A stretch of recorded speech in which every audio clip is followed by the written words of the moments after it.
It's really pretty simple. Try not to go like this all the time.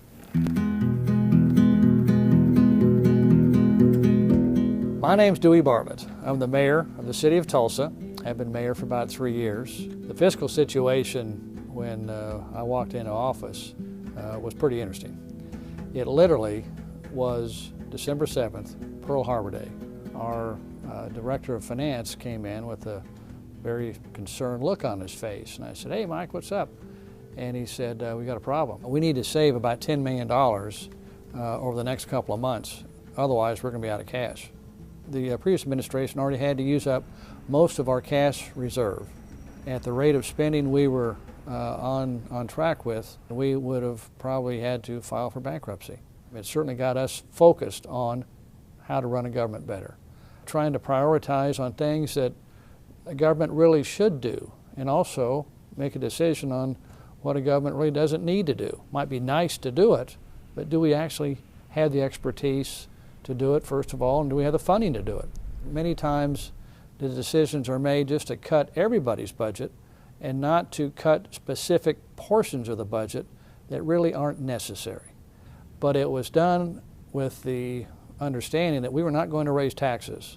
I've met some terrific people, very, very solid individuals that are mayors of all of our cities in this country, and they said, "Well, we just think it'd be easier just to raise the taxes and the fees." In my view, it's not a very smart way to do it, because you're just kicking the can down the road. You really have to approach it from a way that, what are we going to do the next time things get bad? We gave our police and fire departments a choice to either cut their salaries and benefits for a period of time with the understanding that they would be restored, or if they wouldn't do that, then we'd have to lay some people off. Our fire department grumbled, but they agreed to the suggested changes in their salary and benefit structure. But our police department didn't, unfortunately. Next day I had to lay 150 of them off. And that was a tough day, but it was necessary. Our Management Review Office has been extremely successful. They have demonstrated tens of millions of dollars of savings over a 5-year period of time, projected, but immediate savings as well. We saw a lot of trucks and cars that never moved in the parking lot. And I used to always ask, what's the deal here? Why, why aren't they being used? I see people going to work, but the cars aren't going anywhere. So I went out one day and on a weekend, I bought $2 or $3 worth of pennies. I heard about this, that somebody, elected official, I think in New York State did this. I went out and I put pennies on the tires. Came back a week later. Of the group that I saw, almost 100 cars had not moved. We've sold about 500-600 cars and trucks. We don't need them anymore.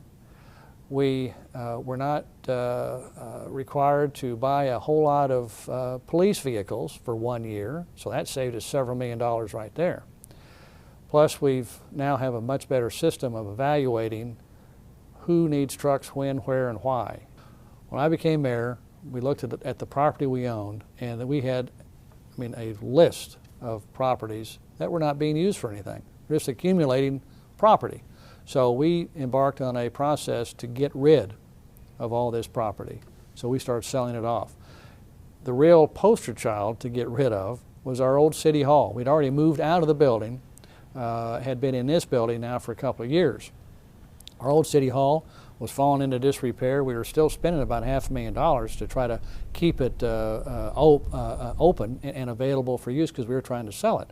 But we were getting absolutely no buyers. Nobody wanted to buy it. So we put it out for public auction and we sold it. Got $1 million for it, got rid of it. And that saved us a considerable amount of money. But now what's great about it is it's now in private hands. It's paying ad valorem taxes. The school system loves that. It is being converted into a hotel, has a restaurant, we'll have restaurant facilities, etc. We'll get sales taxes off of that. It's going to be employing over 100 people. We don't need to be in the land banking business. We're getting rid of more of our property and get it back on the tax rolls where it ought to be.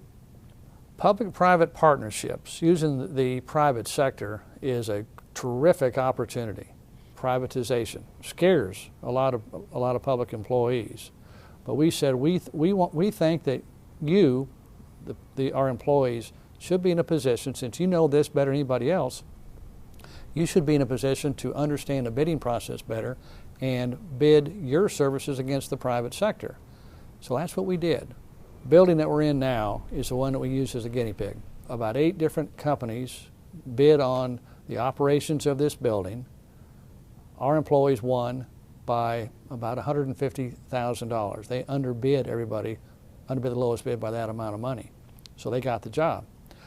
We then said to our employees, if you can find further savings that are verifiable, real true savings, you can put some money in your back pocket for that savings. You can keep about 25% of whatever you save.